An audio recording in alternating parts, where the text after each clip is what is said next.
días, Cristian. Buenos días, chicos. Buenísimo. Saludarles. Agradecerles por la presencia a esta clase por un día tan especial, un día feriado. Pero bueno, vamos a aprovechar de la mejor manera esta clase. Y bueno, es una clase muy importante, es la clase inicial. Bueno, todas las clases son importantes, pero esta tiene una particularidad de que es el inicio del desarrollo de la materia. Y está previsto como primer tema hacer un repaso de lo que es la economía, un repaso bastante escueto, bastante objetivo, utilizando una de las herramientas importantes, todo lo que se ha escrito sobre la economía en las diferentes corrientes, pero al mismo tiempo utilizando un instrumento fundamental en las ciencias sociales, yo creo en las ciencias naturales también, que es la historia. La historia es un elemento sustancial para conocer cómo se ha desarrollado la realidad concreta, ¿no? Por ejemplo,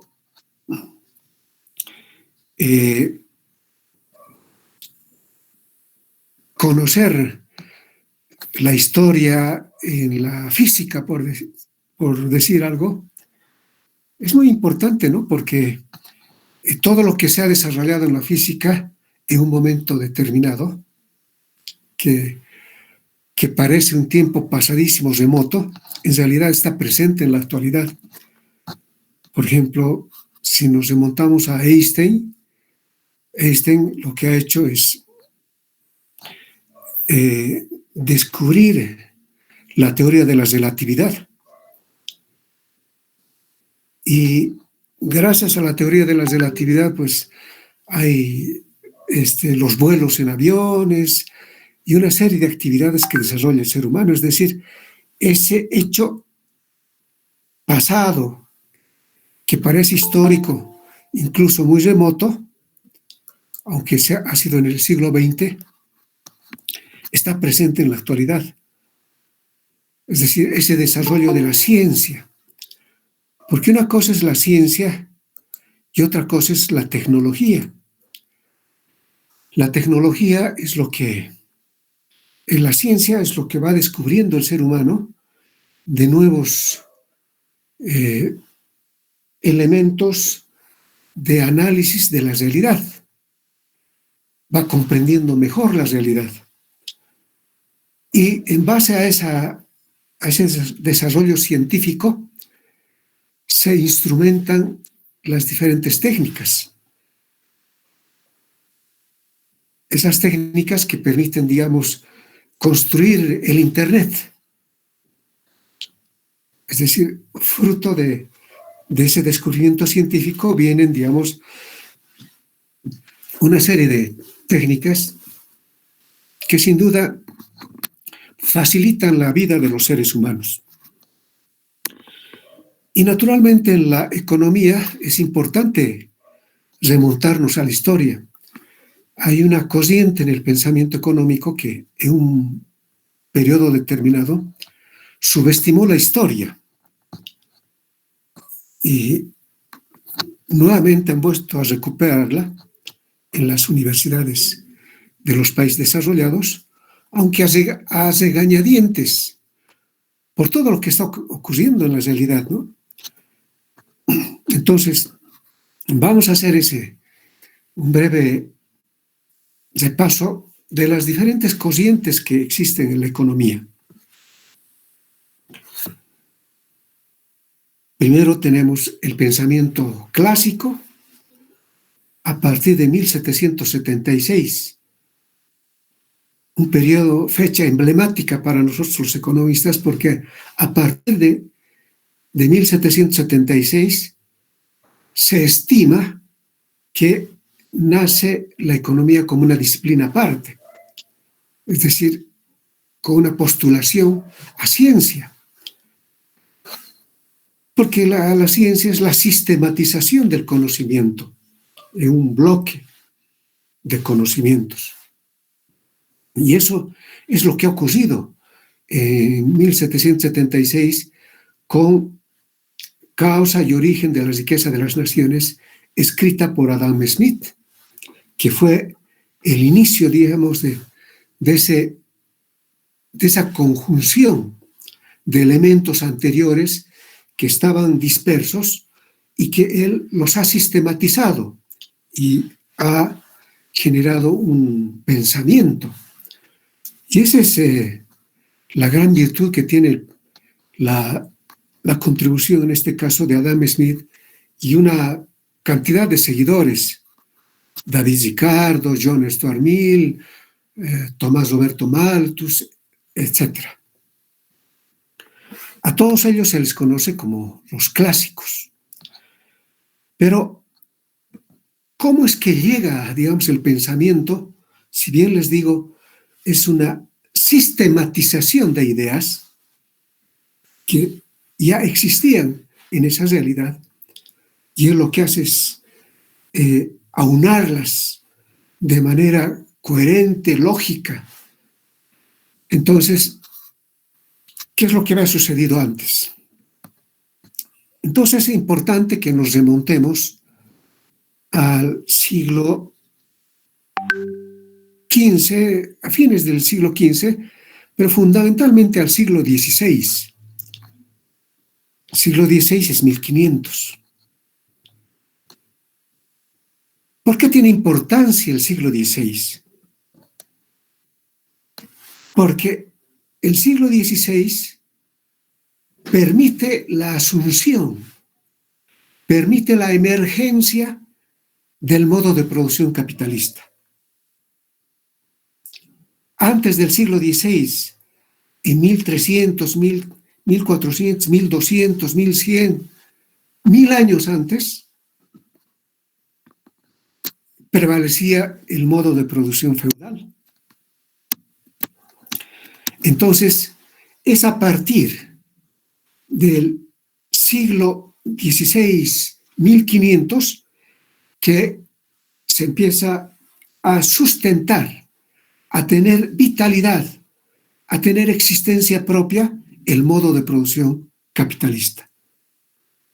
Probablemente en un principio de manera incipiente, originándose en unos lugares y en otros todavía no, pocos rezagados, pero es a partir de este periodo que ya empezamos a ver un nuevo modo de producción, que hoy se constituye en un sistema, el sistema capitalista, porque engloba a gran parte de las regiones del mundo.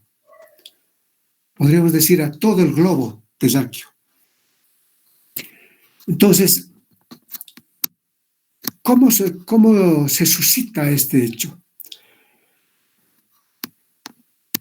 Ustedes saben muy bien que un modo de producción que antecede al que le sustituye tiene siempre tiene más limitaciones que ese que le va a sustituir. ¿Y qué sucede, digamos, en el periodo medieval, en la descomposición del medioevo? Es que empiezan a aparecer pequeñas ciudades denominadas burgos. De ahí viene la palabra de burguesía, donde se asientan fundamentalmente comerciantes, artesanos, etc., y van teniendo una vida independiente de la actividad rural, que es la característica del modo de producción feudal. En estas pequeñas ciudades, en estos burgos, se genera una dinámica económica particular. Empiezan a aparecer esos comerciantes que transitan mercancías de una región a otra,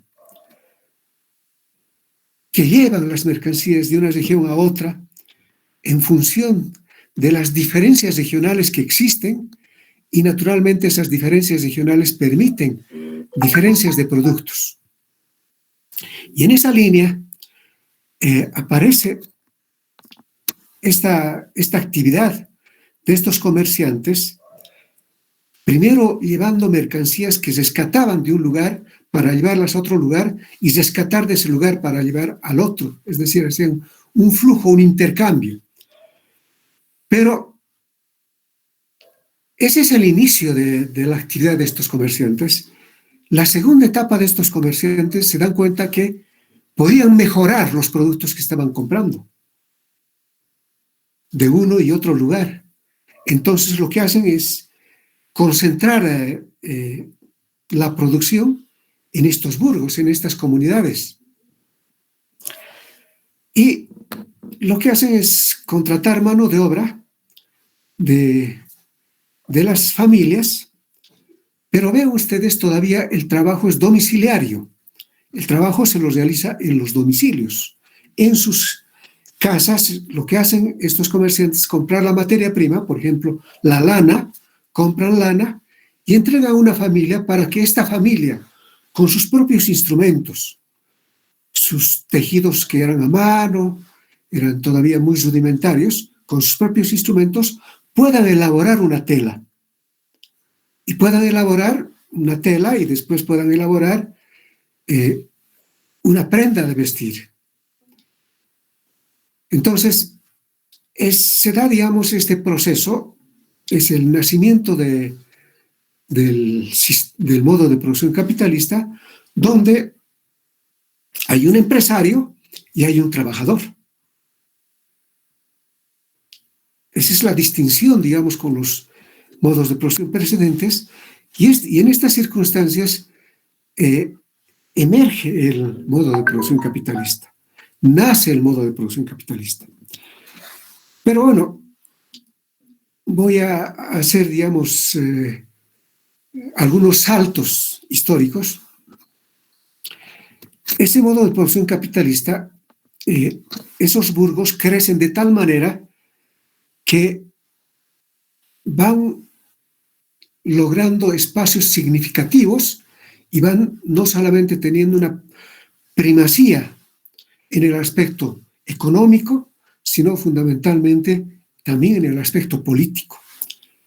Entonces, con esta actividad de burgos que van uniéndose, pequeñas ciudades que tienen una connotación importante en ese periodo, nace el Estado-Nación. Nacen varios burgos, se unen, que tienen características culturales similares, un idioma común, unas culturas relativamente similares, una religión, etc. Entonces, eso hace que empiece a generarse lo que hoy conocemos como los estados nacionales, los países diversos que existen en la actualidad, más de 180 países que están congregados en Naciones Unidas hoy en día. Pero es así como van emergiendo estos estados. Y naturalmente, una vez que se han conformado los estados en Europa, en una primera instancia, por ejemplo, los Países Bajos, Holanda, Bélgica, en la tierra peninsular que es Inglaterra, una isla, ¿no?, grande, Inglaterra, Francia, ahí se va conformando el Estado-Nación. Son estados nacionales. Francia, con el idioma francés, el franco, es decir, se aunan en todo un territorio, los galos, los ingleses, lo propio. Entonces, van naciendo los estados nacionales. Y naturalmente en esa primera etapa tiene que generarse una cierta institucionalidad. ¿Qué es la institucionalidad? Son las organizaciones que se conforman en una sociedad, pero también son las y las formas jurídicas que regentan esa sociedad. Entonces, en estas sociedades se va conformando una institucionalidad en estos estados nacionales, en esta realidad europea donde emerge primero el modo de producción capitalista, con más vigor. Y entonces, ahí ese estado se va constituyendo en un elemento importante que va generando una serie de disposiciones legales, porque ya tenemos una estructura de gobierno que puede ser todavía la persistencia de los reinados anteriores, pero centralizado en toda una región ya geográficamente mucho más grande, mucho más significativa en tamaño. El Estado italiano, el Estado español, Portugal, etc. Entonces ya son estados que tienen todavía resabios importantes del periodo feudal en cuanto a la estructura de gobierno. Todavía, digamos, en algunos es el reinado, es el rey que conglomera toda una región, pero con una característica distinta, ¿no? Ya no es el pequeño feudo, sino es un territorio bastante significativo en tamaño y también en población. Entonces, naturalmente estos espacios territoriales demandan toda una estructura institucional. Y en ese aspecto, independientemente del aspecto político, jurisdiccional que gobierna una determinada región, es necesario tener políticas económicas. La economía todavía no estaba sistematizada, pero había que dar líneas de política económica. Y entonces nace el pensamiento que todos conocemos, lo que es el mercantilismo. Entonces el mercantilismo ya tiene una serie de políticas económicas.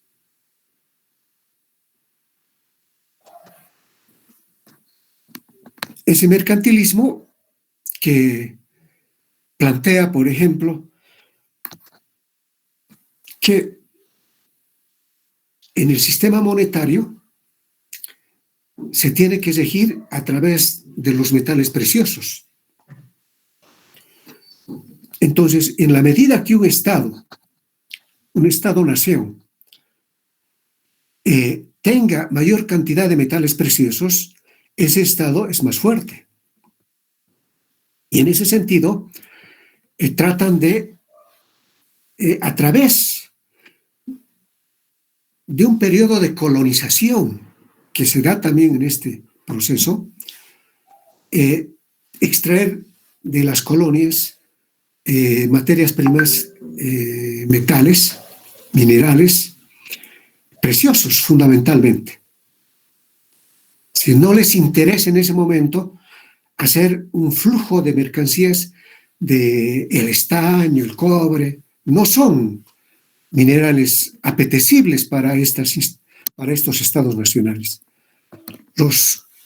Los minerales que sí se quieren son el oro y la plata. Y el oro y la plata le permite una fluidez al comercio internacional. Pero esa fluidez del comercio internacional ellos consideran que tiene que ser también una relación comercial de exportaciones y naturalmente importaciones, pero ya ellos generan un pensamiento que la balanza comercial tiene que ser siempre positiva. Es decir, en una serie de intercambios de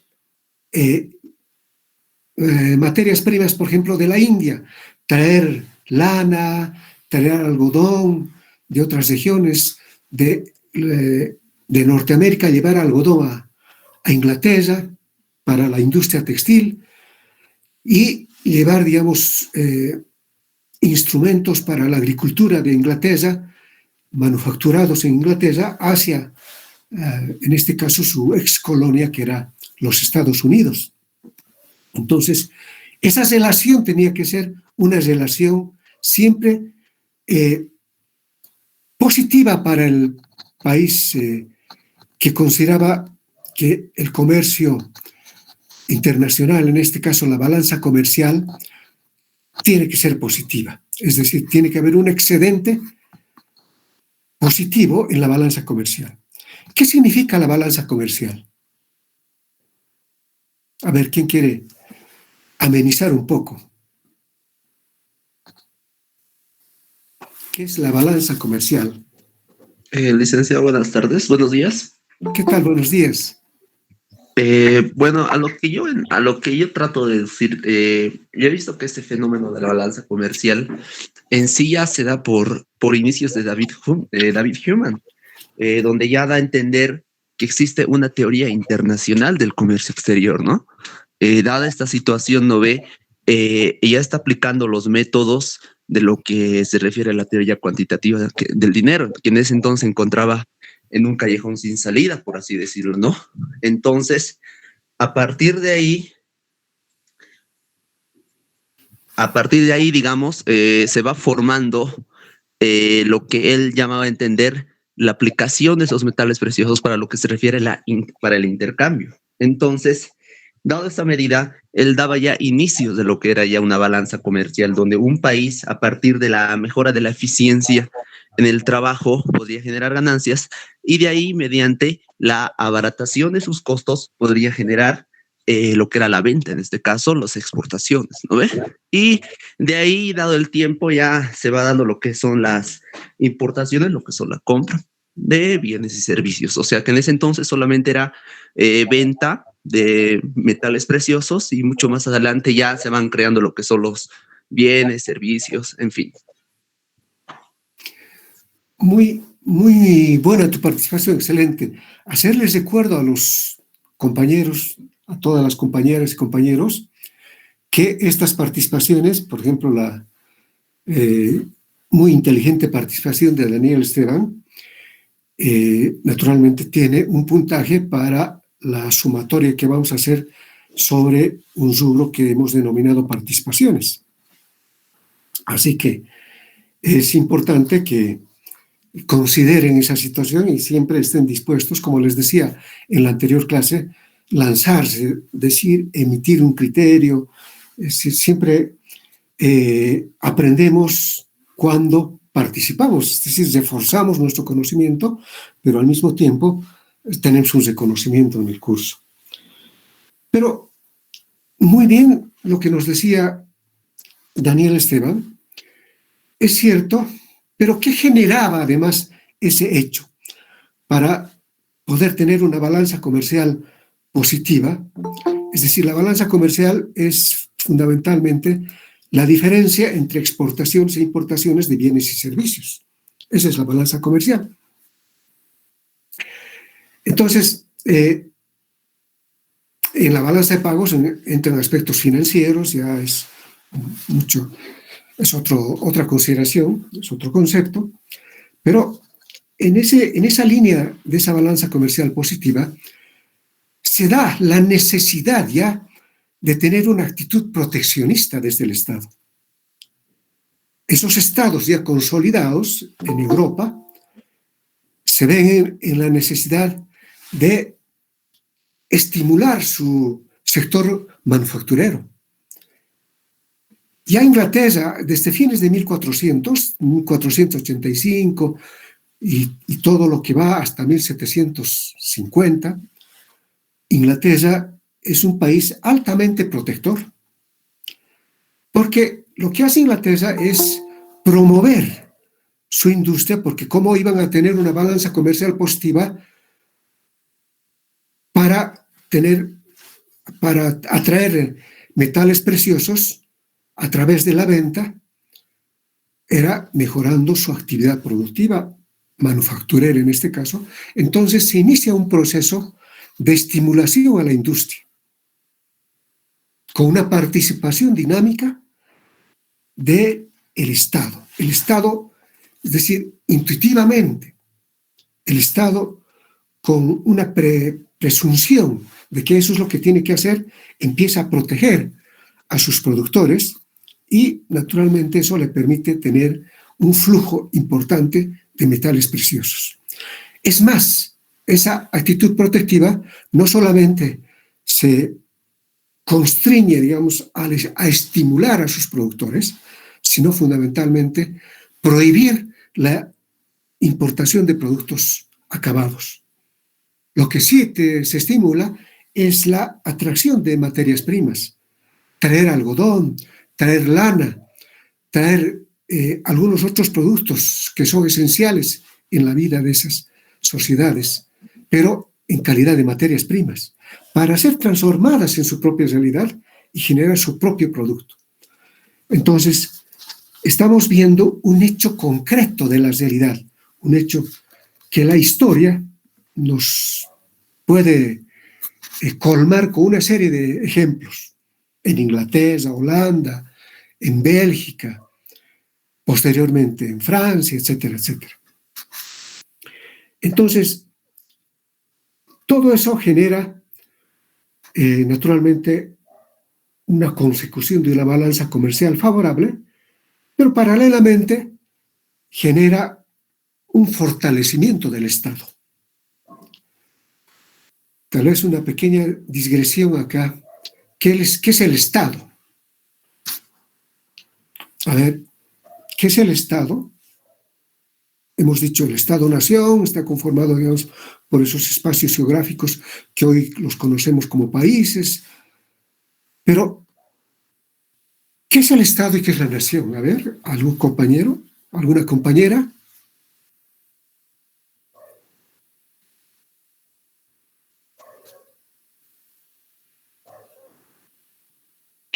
Licen.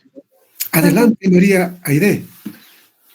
Si no me equivoco, el Estado más que todo se refiere a la organización política en la que se concentra, en la que un gobierno establece las leyes y las limitaciones hacia la población.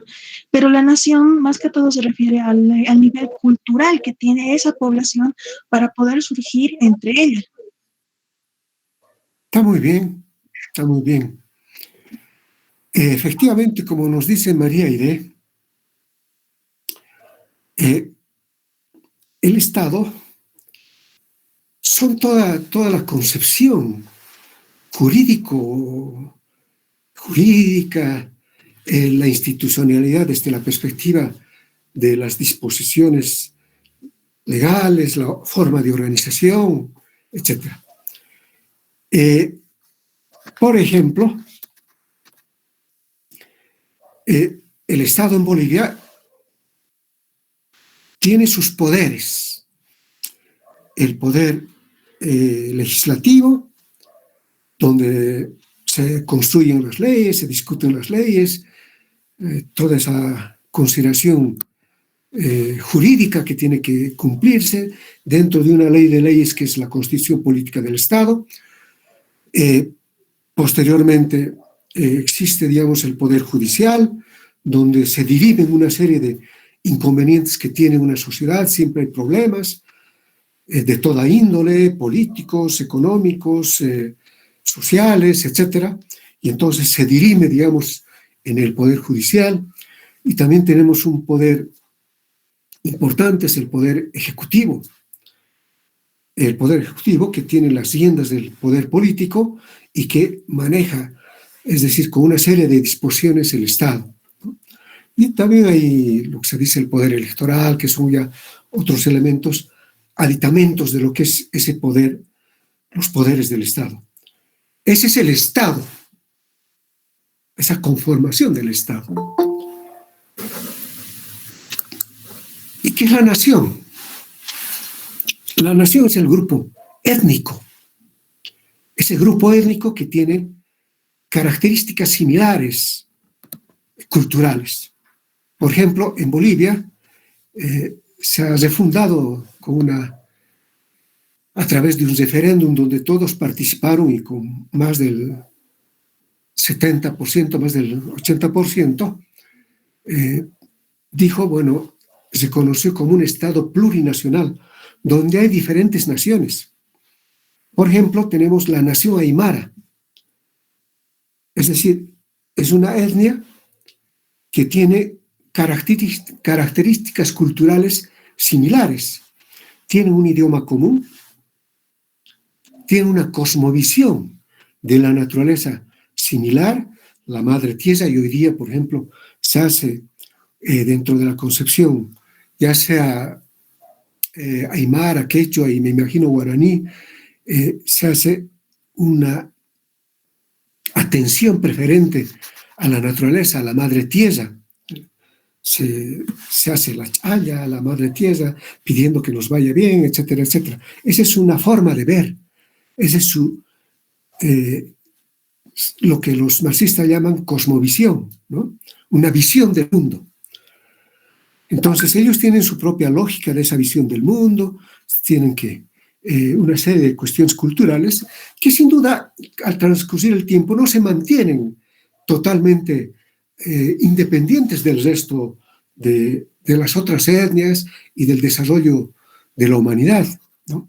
Hay una serie, por ejemplo, hasta ahora inclusive existen, digamos, en algunas regiones del mundo, donde problemas culturales, por ejemplo, en determinadas regiones,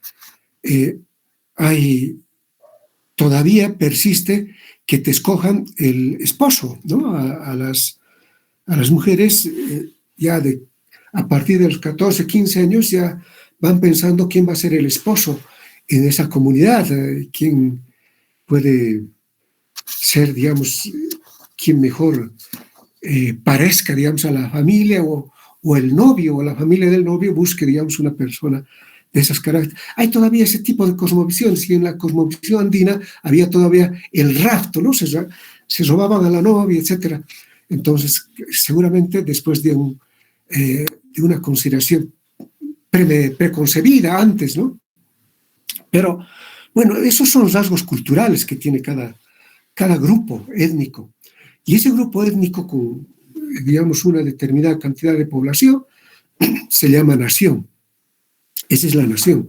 Por eso se define Bolivia un estado plurinacional, y no es que solamente en Bolivia existe. En España, por ejemplo, están los vascos, están los catalanes, etcétera, etcétera. Entonces hay diferentes que muchos de ellos plantean, digamos, la división, es decir, quieren ser autónomos, pero bueno, también hay dentro de eso quienes quieren preservar, digamos, dentro de esa diversidad una integridad, digamos, de un Estado-nación. O sea, en este caso, un Estado plurinacional. Entonces, esa es la característica, pero ese Estado, con esas, a veces, diferencias internas, y es supeditada, digamos, por un grupo de poder. En este caso, en el caso de los países latinoamericanos, quienes heredan fundamentalmente, después de la colonia, la república, son básicamente los criollos, aquellos que habían nacido de padres españoles y que residían, digamos, en nuestro territorio, pero que al final ellos se identificaban, digamos, con una independencia, pero al final lo que ellos recepcionaron, digamos, la fundación de las repúblicas, es decir, postularon el republicanismo, la república, y fundaron las repúblicas en nuestras regiones, 18 repúblicas o más, desde los países latinoamericanos que conocemos, desde México hasta el extremo sur de nuestro continente. Y entonces se formaron, y ese grupo, los grupos de poder en una primera instancia, son los que controlaron el Estado. Y los indígenas, los mestizos, después seguramente blancos, es decir, estaban los indígenas y los mestizos un poco marginados de esa situación. Ha sido todo un proceso de integración de esos grupos. En algunas sociedades latinoamericanas hay una preeminencia de unos grupos respecto a otros. Por ejemplo, Argentina, Uruguay, Costa Rica, etcétera, tienen una preeminencia de mayor cantidad de criollos o flujos migratorios que vinieron posteriormente a la consolidación de estas repúblicas y que conformaron, digamos, esos estados nacionales, ¿no? Bueno, pero esa es otra historia, simplemente como un preámbulo, digamos, a nuestro tema, ¿no? Es decir, lo importante es que estamos reconociendo que hubo una etapa que generó el mercantilismo, una etapa protectiva, un fortalecimiento del Estado, y cuando estos estados estaban totalmente fortalecidos, los estados europeos, y particularmente, digamos, cuando escribe su obra Adam Smith en 1776, pues Inglaterra ya se había diferenciado de sobremanera del resto de los países. Su industria estaba tan fortalecida que Portugal, España, etcétera, estaban rezagadas frente a eso. ¿Y qué decir de los otros, de las otras repúblicas que se han conformado estados, otros países en otras latitudes? Estaban muy lejos de lo que había logrado Inglaterra. En esas circunstancias se genera el pensamiento liberal, ¿no? Hay que liberalizar la economía, ¿no? Hay que el laissez-faire, el laissez-passer, dejar hacer, dejar pasar, que todo continúe, que todo fluye. Entonces nace el liberalismo, una política que responde en ese caso a los intereses de estos países que habían logrado un desarrollo muy diferenciado frente al resto de los países en el mundo que se han ido conformando, ¿no? Entonces ya, es decir, cuando se emiten, digamos, determinadas ideas, las ideas son producto de una realidad. Las ideas no salen no vienen de la estratosfera y se meten en nuestra cabeza sino son productos de esa realidad que los científicos van descubriendo, van desilvanando y van posteriormente construyendo, digamos, algunas consideraciones.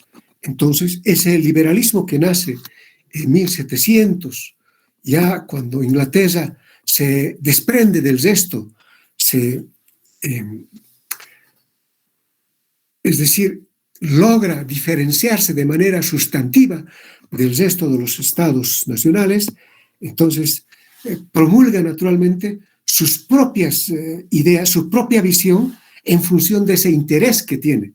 En ese momento a Inglaterra ya no le conviene ser protectivo. ¿Para qué va a ser protectivo si tiene, digamos, una diferencia significativa en cuanto a su proceso de industrialización? Ya en 1776 ya estaba patentada la máquina de Watts, que es Watts, no recuerdo en este momento, y uno no debe decir no recuerdo, debe decir lo voy a recordar, porque si dices no recuerdo, le estás instruyendo a tu mente de que no recuerde. Ese es un aprendizaje aparte. Bueno, lo cierto es que Watson, ¿no? Ya había patentado la máquina semimecánica de hilar. O sea, no necesitaba, digamos, hiladores a mano, sino una máquina que desplazaba mano de obra. Y bueno, una serie de herramientas que ya construyó Inglaterra, instrumentos que generaban una elevada productividad frente a otras regiones. Y no solamente Inglaterra, sino también Bélgica. Bélgica estaba adelantada en muchos aspectos a Inglaterra. Y entonces había una necesidad de atraer conocimiento de Bélgica y los belgas atraer conocimiento de Inglaterra, etcétera, etcétera. Entonces ya habían ese tipo de disputas, pero estos países no necesitaban ser protectivos. ¿Para qué? Si las condiciones de desarrollo que habían logrado les permitían una ventaja de sobremanera frente a las otras realidades. ¿Quién tenía que ser protectivo en ese momento? Era Estados Unidos. Estados Unidos, que era ex colonia inglesa, y que justamente el año de la emisión del libro de Adam Smith, 1776, es el año de la independencia de los Estados Unidos. Antes se decía, no hay que dejar producir ni siquiera un clavo para a los estadounidenses, porque ellos después van a querer competir con nosotros.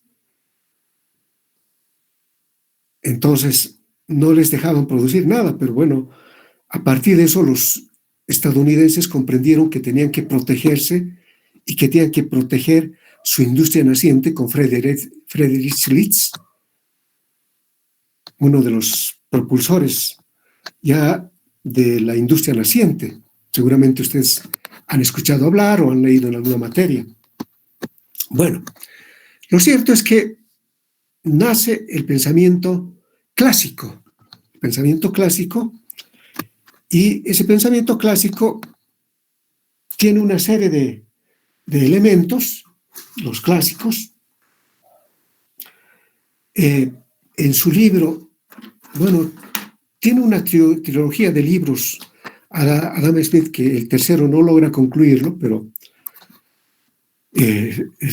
primero es la teoría de los sentimientos morales, después la causa y origen y causa de la riqueza de las naciones, donde trata de explicar cuál es el poder que genera la riqueza de una nación. Y bueno, en esa postulación, naturalmente, lo que él encuentra es que una nación es poderosa en la medida que tiene una mayor capacidad de producción. Tiene una gran capacidad de producción y tiene una población calificada para poder producir cada vez más. Entonces, ese era el concepto de poder que tenía, digamos, en este caso Smith, a diferencia de los mercantilistas que consideraban el poder de un Estado fundamentalmente a través de la tenencia de metales preciosos, oro y plata, y tener, digamos, un ejército que pueda preservar esa situación. En cambio, los clásicos consideran que tenían que tener una producción significativa y una capacidad de su población de producir cada vez más, y naturalmente en la primera etapa Adam Smith no es el clásico, por ejemplo, como Ricardo, cuando plantea, digamos, las ventajas comparativas. Adam Smith está planteando todavía la ventaja absoluta. La ventaja absoluta, porque la ventaja absoluta es la capacidad que tiene Inglaterra de producir una calidad de vino superior al que produce Portugal, y una calidad de tela superior al que produce Portugal. Es decir, hay una ventaja absoluta en la producción de diferentes bienes que produce Inglaterra. Y entonces, esa ventaja absoluta le permite, digamos, comerciar con otros países y, naturalmente, genera un beneficio mayor que los otros, ¿no? Entonces, pero otro elemento importante que tiene, que genera, digamos, el pensamiento clásico, es que esa riqueza de las naciones se mide fundamentalmente por la laboriosidad, por el trabajo de las personas. Entonces vean ustedes que ahí se genera el valor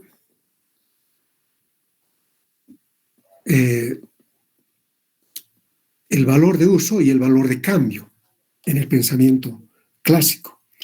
Valor de uso, es decir, la utilidad que tienen las cosas, y valor de cambio, es decir, en función de la cantidad de trabajo que tiene cada producto. Si un trabajo es más difícil de producirlo, tiene mayor complejidad, digamos, y demanda 3 horas, y hay otro trabajo que tiene menos complejidad. Entonces, este trabajo que tiene mayor complejidad tiene el doble de valor del otro, es decir, o el triple de valor del otro, en función de la cantidad de complejidad que tenga, o en función de la cantidad de horas dedicadas a lograr ese producto. Hay un ejemplo clásico para para esta parte, si cazar un castor lleva 2 días y cazar un ciervo lleva un día, entonces lo correcto es cambiar un castor por 2 ciervos, decía. Y ahí entraba, digamos, la complejidad, además del trabajo, y cuán más complejo sea la producción de un producto, tiene mayor valor. Entonces, aquí tenemos un elemento sustancial. El valor del producto está sustentado en la complejidad, en el trabajo de los seres humanos. El trabajo genera el valor. Claro, hay una paradoja, la paradoja que tiene, digamos, del agua y el diamante. Bueno, ese es otro elemento que seguramente ustedes lo recuerdan de sus clases de economía, de introducción a la economía.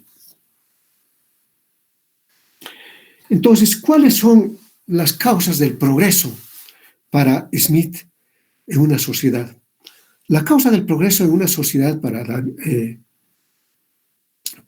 Smith es la división del trabajo. Es un elemento sustancial. Y ahí puede hacer referencia, digamos, a la fábrica de alfileres, ¿no? Dice, si una persona quisiera producir un alfiler, probablemente haría un alfiler por día, porque tienes que estirar el alambre y lograr la delgadez correspondiente. Tienes que cortar el alambre, sacar la punta, limar, poner la cabecita, y probablemente eso te lleva una jornada completa. Pero él encuentra que en la división del trabajo, en esta fábrica de alfileres, que es el ejemplo que pone él, Adam Smith, dice que esta fábrica de alfileres tenía 10 operarios, 10 trabajadores. Y estos 10 operarios, bueno, estaban especializados en las diferentes actividades que implicaba la producción de alfileres. Y entonces, un operario estiraba el alambre, otro cortaba, otro le sacaba la punta, otro conformaba la cabeza para pegarla, es decir, eran especialidades de cada uno de los operarios, de los trabajadores, de los obreros. Y entonces, esta división del trabajo permitía producir 1 libra, y 1 libra implicaba 480 alfileres, es decir, hacían 10 libras en la jornada, es decir, 48,000 alfileres. Eso dividido entre 10 personas implicaba 4,800 alfileres, es decir, la productividad del trabajo, fruto de la división del trabajo, se había incrementado significativamente. Es decir, la productividad significa la cantidad de producto por persona. Y eso se había logrado fruto de la división del trabajo. Entonces, él decía, un elemento fundamental de la economía es la división del trabajo. Es la división lo que va a permitir que una sociedad pueda tener una producción cada vez mayor, y con esa producción mayor satisfacer primero a sus nacionales, a su mercado interno. Él pensaba fundamentalmente en el mercado interno, cubrir todas las necesidades del mercado interno y después los excedentes comercializar hacia el mercado exterior. Cosa que los clásicos que le sucedieron pensaban fundamentalmente ya en el mercado exterior. Ya habían cubierto el mercado interno y tenían que lograr mayores ganancias, mayores beneficios, exportando su producción allende de las fronteras de donde residen ellos. Y era importante entonces generar, digamos, la ventaja comparativa. La ventaja comparativa es un elemento importante de la contribución en este caso, de David Ricardo. ¿Y qué significa la ventaja comparativa? La ventaja comparativa, en un ejemplo, digamos, mucho más coloquial, más trivial, si quieren, es como pensar en, todos conocen el fútbol, tanto damas, caballeros, pensar de que hay uno que va a estar, digamos, de guardameta en el arco, y otro que va a estar, digamos, de delantero, todos en sus puestos, y se va conformando el equipo.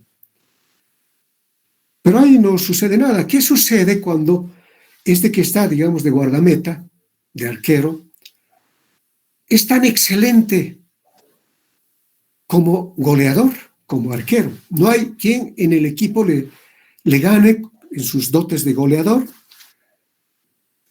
en sus dotes de Messi, si quieren, o en sus dotes de un excelente arquero. No hay. Entonces ahí, ¿qué hace el entrenador? ¿Qué hace el director técnico? ¿Dónde lo coloca? Entonces, lo que va a hacer el entrenador es decir, ¿hay alguien que sea tan bueno metiendo goles? ¿O hay alguien que se le aproxime siendo un buen guardameta? Así hay una persona del equipo que tiene también dotes de buen guardameta, entonces lo ponemos a este otro de guardameta y a este otro a nuestra estrella de goleador. Entonces, esa es la ventaja comparativa. Es decir, comparar dónde logramos un mayor beneficio en nuestra relación de intercambio. Naturalmente, si Inglaterra tenía, digamos, una preeminencia de producir tanto vino como textiles con una ventaja absoluta frente a Portugal, pero tenía una ventaja 10 veces mayor en producción de textiles y solamente una ventaja levemente superior frente al vino. Entonces, lo que tenía que hacer es venderles más textiles y comprarles vino, y ganaba de sobremanera. Él decía, en este caso la ventaja comparativa es una relación de suma positiva, donde todos ganamos. Gana Portugal y gana Inglaterra. Pero claro, haciendo un análisis más profundo, lo que gana Inglaterra es marginal frente a lo que gana, lo que gana en Portugal es marginal frente a lo que gana Inglaterra, ¿no? Entonces, el que tiene la mayor ventaja siempre va a ganar la parte del león. Pero bueno, independientemente, siempre está, digamos, una relación de suma positiva, de ahí que nos justificaron hacernos a nosotros primario exportadores, vender materia prima y comprar productos acabados, porque ellos ya habían logrado su desarrollo, ya habían tenido una ventaja, etcétera, etcétera. Eso es algo que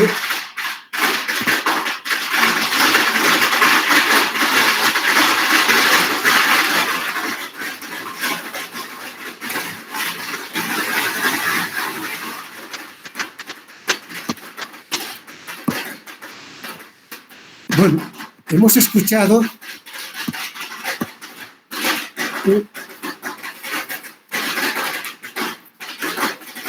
una ventaja comparativa que tienen los chinos, ¿no?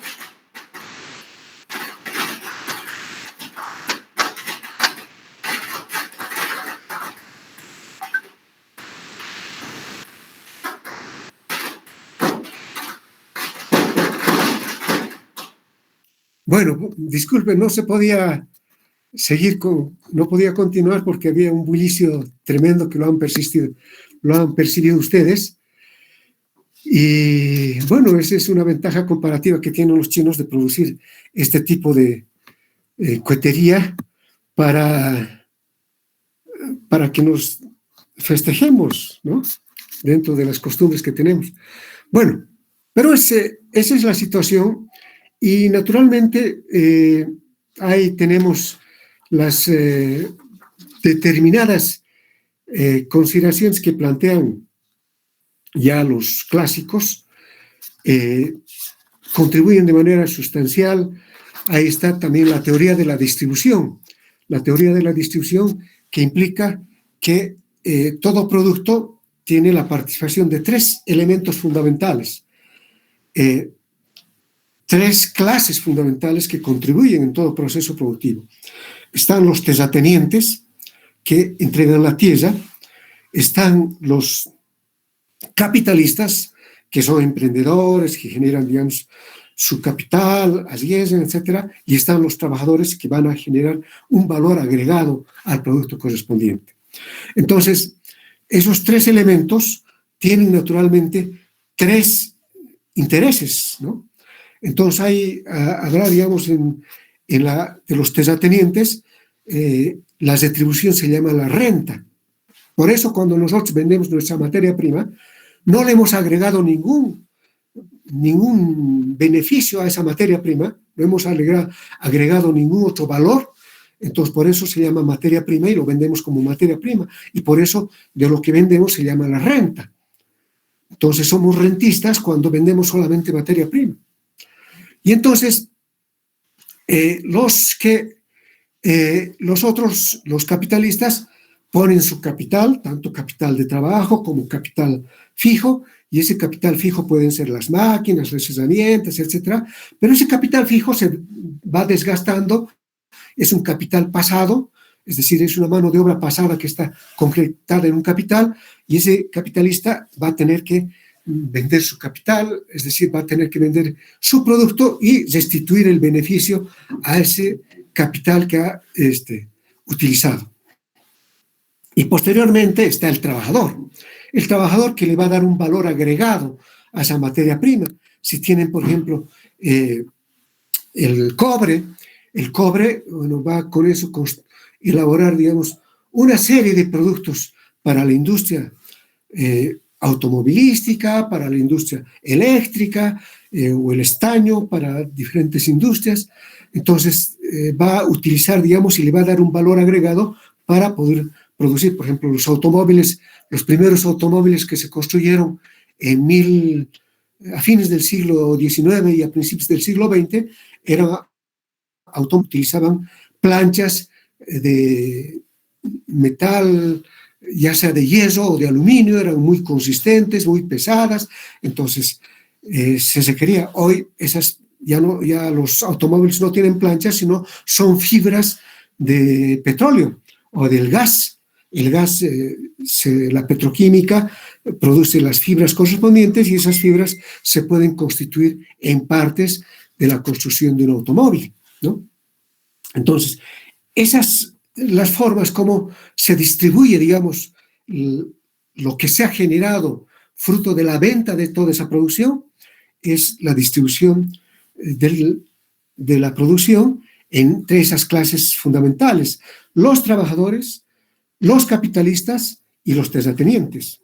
Seguramente en una menor proporción, digamos, participarán en la actualidad los terratenientes, porque siguen habiendo terratenientes en Bolivia. Por ejemplo, tenemos personas que simplemente contratan mano de obra, y es una burguesía agroindustrial, ¿no? Es decir, que está en una mezcla de terrateniente y capitalista, porque le han entregado, digamos, en usufructo a través de los gobiernos anteriores muchas tierras. Hay gente que tiene 200.000 hectáreas, ni los jeques de Arabia tienen esa cantidad de tierra, ¿no? Menos ellos, ¿no? Ni siquiera en los países desarrollados ya tienen esa cantidad de tierra como tienen en Latinoamérica. Las regiones más que concentran más la riqueza, y la tierra es parte de la riqueza, son los países latinoamericanos. Brasil es el país que concentra más la tierra, Argentina, naturalmente el Paraguay, Bolivia, son los países todavía que concentramos más tierra, donde seguramente hay que hacer reformas agrarias con el tiempo. Bueno, pero ese es un debate de otra naturaleza, ¿no? Pero lo importante, la teoría de la distribución que plantean, y seguramente los neoclásicos rebatirán esa teoría de la distribución. Los neoclásicos dirán: no, lo que pasa es que el valor no está en función del trabajo, el valor está en función de la escasez y de la utilidad de los bienes. Un bien cuanto más útil tiene más valor, ellos dirán. Cuanto más escaso tiene más valor. y no tiene por qué estar remitido, digamos, a la teoría de la distribución de los clásicos del trabajo. Y es decir, a partir de esa consideración, los clásicos definen a la sociedad en tres clases: los capitalistas, los trabajadores y los terratenientes. En cambio, los neoclásicos dicen, no existen clases, son individuos en la sociedad. Así existan en la realidad clases, ellos dicen, no, lo más importante son los individuos, que cada uno vela por sus propios intereses y le da, digamos, un valor a todas las cosas. Entonces, en las sociedades no hay que considerar, digamos, las clases sociales, sino fundamentalmente a los individuos. Esa será, digamos, una consideración de, en este caso, del pensamiento neoclásico, que un poco se sustrae de esa realidad social donde persisten las clases sociales, ¿no? Donde ustedes, cuando ven una sociedad, siempre van a haber diferencias, ¿no? Hay gente que es poseedora de los medios de producción y hay gente que solamente posee su fuerza de trabajo y va a vender su fuerza de trabajo. Pero también hay elementos importantes en este desarrollo histórico: las clases medias. Las clases medias que constituyen, por ejemplo, los profesionales, que para muchos ya los profesionales se constituyen en una especie de obreros del siglo XXI, ¿no? De proletarios del siglo XXI. Pero bueno, si vemos, digamos, desde una perspectiva de una clase media que, si bien no tiene los medios de producción, pero sí tiene la capacidad del conocimiento, y un médico, por ejemplo, un geólogo, un ingeniero electrónico, un informático, etcétera, podrán tener, digamos, habilidades para poder vender ese conocimiento, ya sea independientemente o ya sea, digamos, trabajando, digamos, para un propietario, ¿no? Entonces, bueno, hay ese tipo de consideraciones que en la economía habrá que analizarlas seguramente con una óptica totalmente distinta al pensamiento clásico y al pensamiento neoclásico, ¿no? Bueno, un poco esa consideración. Yo quisiera unos 5 minutos más trabajar, porque después van a venir todos los cohetes que hemos escuchado hace un momento, porque hay una costumbre de hacer eso a las 12 del mediodía, ¿no? Y seguramente ustedes también con sus familias van a tener que hacer esa chaya, que es una costumbre ancestral, ¿no? Ya les decía que deviene, digamos, del conocimiento de la cosmovisión andina, ¿no? Y bueno, nosotros somos una mezcla finalmente de esta realidad, y naturalmente seguramente algunos en una u en otra medida asimilan determinadas corrientes, ¿no? Determinadas formas de pensar. Bueno, pero un poco esa es ¿no? Algo que tal vez los clásicos han emitido y que los neoclásicos lo han rescatado como un elemento nodal, es la teoría de la mano invisible, que solamente Smith una sola vez lo menciona en la teoría de los sentimientos morales y otra en su otro libro. Pero, ¿qué significa, digamos, la mano invisible para Smith?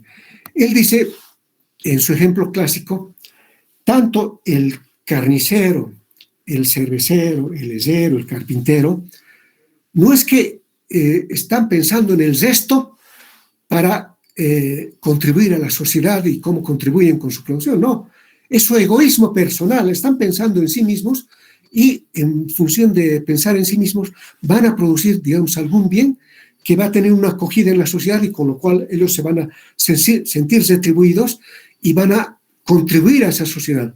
Es decir, va a haber una mano invisible que va a generar, digamos, todo eso a través de la oferta y la demanda, que va a generar, digamos, beneficios para ese conjunto de la sociedad. Y eso lo van a rescatar también los neoclásicos como un elemento fundamental a la actual situación, ¿no? La mano invisible. En realidad, que la mano invisible, para muchos críticos, no existe en la realidad. Por ejemplo, determinar el precio de los productos estratégicos nada tiene que ver, digamos, la oferta y la demanda, es decir, como determinante fundamental.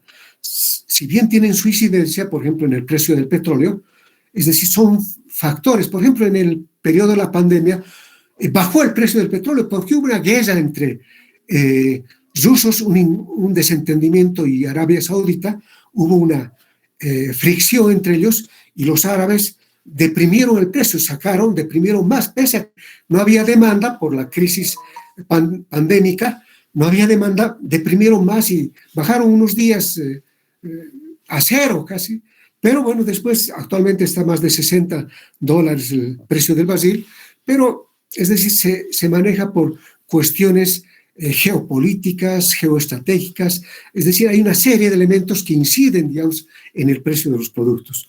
Es decir, seguramente hay algunos productos, las chinelas, la ropa interior, probablemente que tienen, digamos, el efecto de la oferta y la demanda, pero el resto de los productos que son estratégicos en la sociedad, eso se definen a través de determinaciones políticas, etcétera, etcétera, ¿no? Entonces, son todo ese tipo de consideraciones que nos invita, digamos, la autora para discutir esta primera introducción a un refrescamiento de la economía, ¿no? Y en esa línea me ha pasado 13 grupos. Yo voy a pedir, vamos a seguir discutiendo, yo voy a seguir dando, digamos, opiniones de los neoclásicos, de los keynesianos, de los institucionalistas, seguramente algunas cosas, pero me gustaría que a partir de la próxima clase, que no va a ser el jueves, sino el día martes, participen 3 grupos con la presentación de este primer tema. Son 13 grupos. Y este primer tema, como es un tema relativamente importante, extenso, yo diría hasta 4 grupos podríamos darle a este tema. ¿Cuáles grupos se ofrecen a exponer la próxima clase? Con una cosa bien resumida, pero como les dije, dentro de las reglas del juego, que lo discutan previamente ustedes, esa presentación, porque yo puedo pedir a cualquiera de ustedes que me haga un resumen, y tienen que tener la capacidad de hacer una síntesis de la globalidad, no simplemente su parcela que les ha correspondido, digamos, en una presentación. Entonces, 4 grupos me gustaría que se ofrezcan en esta clase, y después vamos a hacer toda una división. ¿Qué grupo se ofrece? Licenciado, buenos días. ¿Cómo estás, Viveca? Justo somos del mismo grupo con Viveca y hemos quedado de que sí nos gustaría hacer este tema, nos gustaría exponerlo. Erika, entonces, ¿no? Erika Nidria. Nidria Ligerón, Viveca. El grupo de Viveca es el grupo 6 somos. Ya, grupo 6.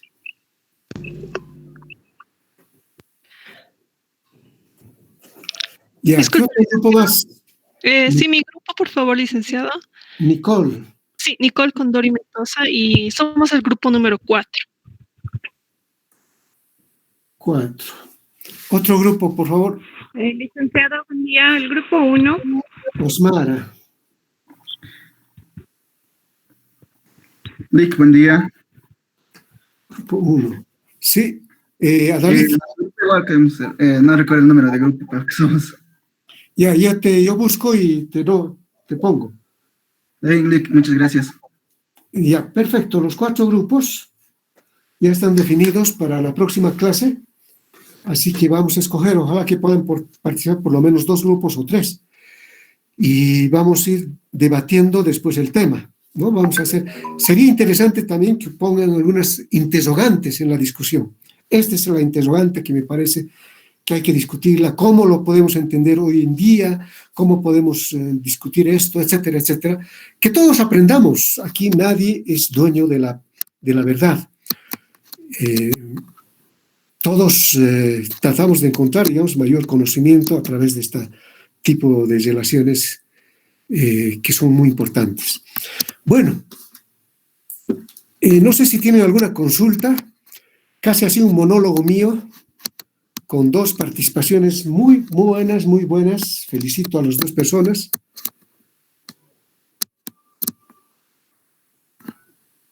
Si no tenemos más, entonces, por las consideraciones que les he dicho, vamos a suspender la clase acá y el día martes de la próxima semana nos vemos a las 10:30 para iniciar con puntualidad nuestras clases. Les agradezco, un saludo a todos, cuídense y nos vemos la próxima clase. Está bien, Lice, gracias. Hasta luego, licenciado. Hasta luego. Hasta luego, Lice. Hasta luego, licenciado.